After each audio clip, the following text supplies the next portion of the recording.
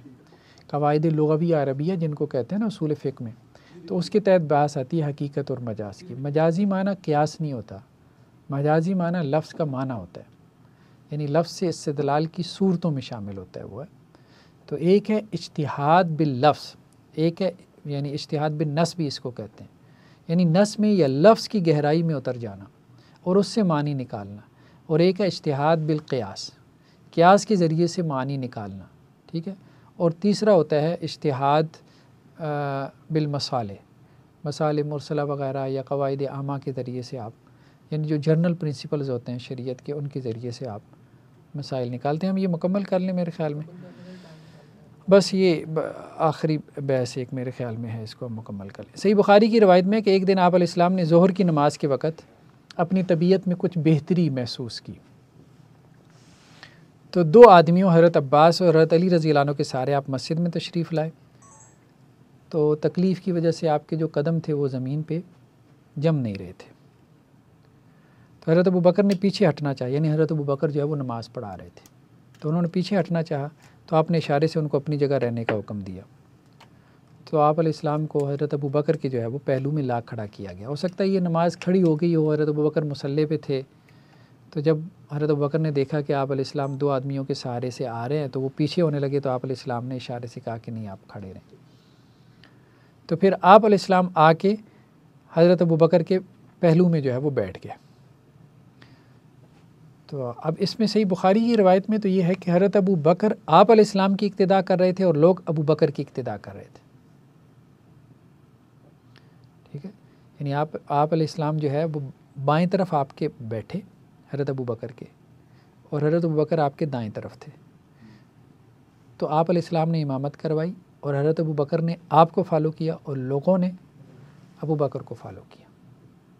یعنی اپنی زندگی میں آپ سمجھے کہ حضرت ابوبکر کی جو امامت تھی آپ نے اس پہ لوگوں کو جمع کر دیا اپنی موجودگی میں, اس طرح سے. ٹھیک, تو مسند احمد میں حضرت عائشہ سے روایت ہے کہ آپ علیہ السلام نے حضرت ابو بکر کے پیچھے نماز پڑھی، لیکن یہ بات درست معلوم نہیں ہوتی۔ صحیح بخاری میں یہ ہے کہ حضرت ابو بکر نے آپ علیہ السلام کے پیچھے نماز پڑھی اور لوگوں نے آپ کے پیچھے حضرت ابو بکر کے پیچھے نماز پڑھی، لیکن مسند احمد میں ذرا الٹ ہو گیا۔ وہ سیدہ عائشہ رضی اللہ عنہا سے روایت ہے، کیونکہ عورتوں کی صفیں پیچھے بنتی تھیں تو شاید اس میں ان کو غلط فہمی بھی لگ سکتی ہے۔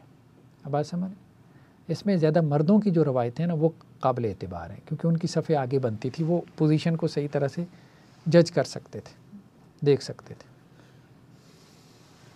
تو سیدہ عائشہ رضی اللہ عنہ کی روایت میں ہے کہ ابو بکر رضی اللہ عنہ امام تھے اور آپ علیہ السلام ان کے دائیں طرف آ کے بیٹھ گئے اور آپ علیہ السلام نے حضرت ابو بکر کی امامت میں نماز پڑھی ہے، لیکن یہ بات کہنے کا مقصد درست معلوم نہیں ہوتی۔ صحیح بخاری میں ایک روایت ام فضل سے بھی ہے کہ آپ علیہ السلام نے آخری نماز مغرب کی پڑھائی جس میں سورہ مرسلات کی تلاوت کی تھی، اس کے بعد آپ نے ہمیں کوئی نماز نہیں پڑھائی۔ لیکن بعض اہل علم نے کہا کہ نہیں، یہ جو نماز آپ نے پڑھائی تھی یہ گھر میں پڑھائی تھی، مسجد کی جو نماز ہے وہ وہی ظہر کی نماز ہے، آخری نماز جو آپ نے پڑھائی ہے اور بیٹھ کے پڑھائی ہے، اور حضرت ابو بکر نے آپ کے پیچھے نماز پڑھی ہے۔ حضرت انس سے صحیح بخاری کی روایت میں ہے کہ صبح کی نماز میں لوگ صفیں باندھ کر کھڑے تھے تو آپ علیہ السلام نے، اب یہ سوموار کا دن ہے تو فجر کی نماز ہے، غالباً اسی نماز کے بعد ہی آپ کی وفات ہوئی ہے۔ تو فجر کی نماز کے وقت آپ علیہ السلام نے حجرے کا پردہ اٹھا کے ہمیں دیکھا تو آپ کا چہرہ بہت روشن اور منور تھا۔ آپ علیہ السلام مسکرائے بھی، مطلب مسکرا کے دیکھتے رہے۔ حضرت ابو بکر نے آپ کو مسکراتے دیکھا تو وہ پیچھے ہونے لگے کہ آپ علیہ السلام کی صحت لگتا ہے بحال ہو گئی ہے، تو آپ علیہ السلام نے انہیں اشارہ کر کے کہا کہ نہیں، آپ نماز پڑھائیں، اور پھر پردہ جو ہے وہ گرا دیا۔ تو حضرت انس کہتے ہیں کہ اسی دن آپ علیہ السلام پھر اللہ کو پیارے ہوئے۔ تو صحیح مسلم کی روایت میں یہ بھی ہے کہ آپ علیہ السلام نے اس موقع پہ فرمایا تھا، یعنی اس موقع پہ بھی آپ نے کچھ الفاظ کہے، اور وہ یہ کہا کہ دیکھو اب نبوت میں سے صرف مبشرات باقی رہ گئے، یعنی یہ خوشخبری دینے والے خواب۔ یہ مبشرات وہ ہیں جو مسلمان یا تو خود دیکھتا ہے یا کوئی اس کے بارے میں دیکھتا ہے، یعنی کوئی بھی اس کے بارے میں دیکھے نا تو یہ بھی مبشرات میں آ جاتا ہے۔ مجھے رکوع اور سجدے میں قرآن پڑھنے سے منع کیا گیا۔ رکوع میں تو اللہ کی تعظیم بیان کرو، خوب تعظیم کرو، اور سجدے میں خوب دعا کرو، اللہ تعالیٰ تمہاری دعائیں قبول کرے گا۔ یعنی رکوع اللہ کی بڑائی کے لیے، تعظیم کے لیے، اور سجدہ دعا کے لیے۔ قرآنی دعائیں بھی آ جائیں گی۔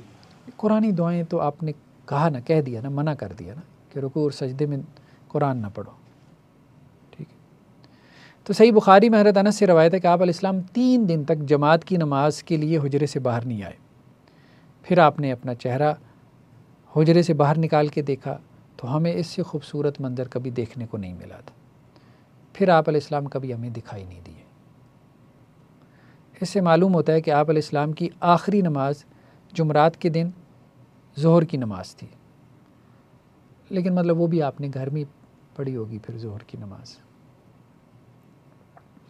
ابن شام کی روایت میں ہے کہ صبح کی نماز کے وقت آپ علیہ السلام کا مسکراتا چہرہ دیکھ کے بہت سے صحابہ کو امید لگ گئی کہ اب نبی کریم صلی اللہ علیہ وسلم کی صحت بہتر ہو رہی ہے، تو حضرت ابو بکر کو بھی یہی محسوس ہوا، تو وہ آپ علیہ السلام کے پاس آئے اور کہنے لگے کہ آپ مجھے اجازت دیں، یعنی وہ بھی اب اللہ کے نبی صلی اللہ علیہ وسلم کے ساتھ ہی تھے گھر والوں کی طرح۔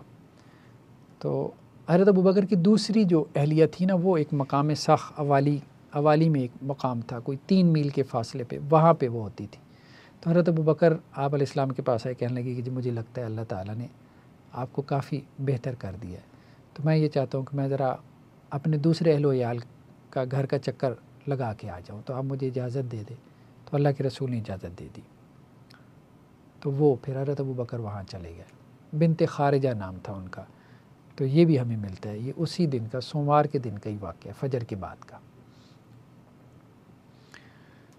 تو صحیح بخاری کی روایت میں ہے کہ سید عائشہ رضی اللہ عنہ نے آپ علیہ السلام، یہ مطلب یہ سوموار کے دن کی اب واقعات ہیں جو آپ علیہ السلام کی رحلت سے پہلے کے واقعات ہیں۔ تو سید عائشہ رضی اللہ عنہ نے آپ علیہ السلام کی کمر کو اپنے سینے سے لگا رکھا تھا، جیسے مطلب سہارا دینے کے لیے لوگ آتے تھے تو وہ آپ علیہ السلام کو تھوڑا سا نا بٹھا دیا جاتا تھا سہارا دینے کے لیے۔ تو اسی دوران میں عبد الرحمن بن ابی بکر آئے، یعنی ان کے بھائی، ان کے ہاتھ میں مسواک تھی، تو آپ نے اس مسواک کی طرف دیکھا تو سید عائشہ رضی اللہ عنہ سمجھ گئی، کہنے لگی آپ کو مسواک چاہیے، تو تو آپ علیہ السلام نے سر سے اشارہ کیا، تو وہ پھر سیدہ عائشہ رضی اللہ عنہ نے وہ مسواک لے کر اس کو پہلے چبایا، نرم کیا، اور پھر آپ علیہ السلام کو دے دیا۔ تو آپ نے وہ مسواک اس طرح سے کی کہ جیسے اس سے پہلے کبھی مسواک نہ کی تھی، یعنی خوب اچھے سے صفائی کی۔ تو مسواک کرنے کے بعد پھر آپ علیہ السلام نے انگلی یا بعض نے کہا کہ یا ہاتھ اٹھا کے 3 مرتبہ کہا، پھر رفیق الاعلیٰ، ٹھیک ہے۔ تو صحیح بخاری کی ایک اور روایت میں ہے کہ اللہم الرفیق الاعلیٰ کے الفاظ ہے کہ اللہ اوپر والے ساتھیوں کے پاس جانا چاہتا ہوں۔ رفیق اعلیٰ سے مرادی اوپر والے ساتھی، یعنی جو آپ سے پہلے اوپر پہنچ گئے۔ انبیاء بھی ہو سکتے ہیں، آپ کے صحابہ بھی ہو سکتے ہیں، اللہ کی صحبت بھی مراد ہو سکتی۔ صحیح بخاری کی ایک اور روایت میں یہ الفاظ ہیں کہ اللہم اغفر لی وارحمنی والحقنی بالرفیق الاعلیٰ، یعنی ملتے جلتے الفاظ ہیں، اللہ تعالیٰ میری مغفرت فرما، رحم فرما، اور مجھے اوپر والے ساتھیوں کے ساتھ ملا دے۔ تو ہو سکتا ہے آگے پیچھے یہ الفاظ کہے ہوں، کسی نے مختصر الفاظ نقل کر دیے، کسی نے زیادہ الفاظ نقل کر دیے۔ صحیح مسلم کی ایک اور روایت میں اللہم اغفر لی وجعلنی مع الرفیق الاعلیٰ کے الفاظ ہیں، وہی الفاظ ہیں تھوڑے مختلف الفاظ کے ساتھ۔ صحیح بخاری کی ایک اور روایت میں ہے کہ آپ پانی کے برتن میں ہاتھ ڈال کر اپنا چہرہ تر کرتے اور کہتے لا الہ الا اللہ ان للموت سکرات۔ لا الہ الا اللہ، اور مطلب سکرات کہتے ہیں موت کی جو سختی ہے نا، ہاں موت مطلب موت جو ہے نا وہ آسان نہیں ہے، بہت سخت مرحلہ ہے، کہنے کا مطلب آزمائش کا مرحلہ ہے، بہت آزمائش کا مرحلہ ہے۔ پھر آپ نے ہاتھ اٹھا کر کہا پھر رفیق الاعلیٰ، اور اس کے بعد آپ علیہ السلام کی روح پرواز کر گئی اور آپ کا ہاتھ ایک طرف جھک گیا، یعنی سیدہ عائشہ رضی اللہ عنہ کی گود میں ہی آپ علیہ السلام کی وفات ہوئی، اور آخری عمل آپ کا یہی تھا، مسواک کا عمل تھا، اور آخری الفاظ آپ کے یہی تھے الرفیق الاعلیٰ کے، جو کہتے کہتے ہی آپ کی روح جو ہے وہ نکل گئی۔ صحیح بخاری کی روایت میں کہ سیدہ فاطمہ رضی اللہ عنہ نے آخری وقت میں آپ علیہ السلام سے کہا کہ ہمارے ابا کتنی تکلیف میں ہیں، تو آپ علیہ السلام نے اس پہ یہی تبصرہ کرتے ہوئے کہا کہ دیکھو آپ کے ابا کے اوپر آج کے بعد کوئی تکلیف نہیں آئے گی۔ تو آپ کی وفات کے بعد پھر وہ بے چین ہو گئی، بہت زیادہ بے چین ہو گئی، تو کہنے لگی کہ اپنے رب کا بلاوا آپ نے منظور کر لیا، آپ نے جنت الفردوس کو ٹھکانہ بنا لیا، تو میں جبریل علیہ السلام کو آپ کی وفات کی خبر دیتی ہوں۔ مطلب وہ یہی ہے کہ انسان جیسے بے چین ہو جاتا ہے، اسے سمجھ نہیں آتی۔ تو خیر آپ علیہ السلام کی تدفین کے بعد حضرت انس کہتے ہیں کہ مجھے کہا بھی انہوں نے، سیدہ فاطمہ نے، کہ رسول اللہ صلی اللہ علیہ وسلم کی مطلب ان کی تم نے کیسے گوارا کیسے کر لیا ان کو دفنانا، ان کے اوپر مٹی ڈالنا۔ تو خیر بہرحال اللہ کے نبی صلی اللہ علیہ وسلم کی جو وفات کے بعد کے اب مراحل ہیں تدفین کے یا تکفین وغیرہ کے، یا اس کے بعد کے کچھ واقعات ہیں، بس وہ ہمارے تھوڑے سی رہ گئے، اب زیادہ نہیں ہے، شاید ایک آدھ لیکچر میں ہم اس کو سمیٹ لیں گے تو انشاءاللہ سے ہمارا یہ جو سیرت کا ہے یہ ہمارا مکمل ہو جائے گا انشاءاللہ سے۔ چلیں جی آج اتنا ہی کافی ہے، پھر سبحانک اللہم و بحمدک نشہد ان لا الہ الا انت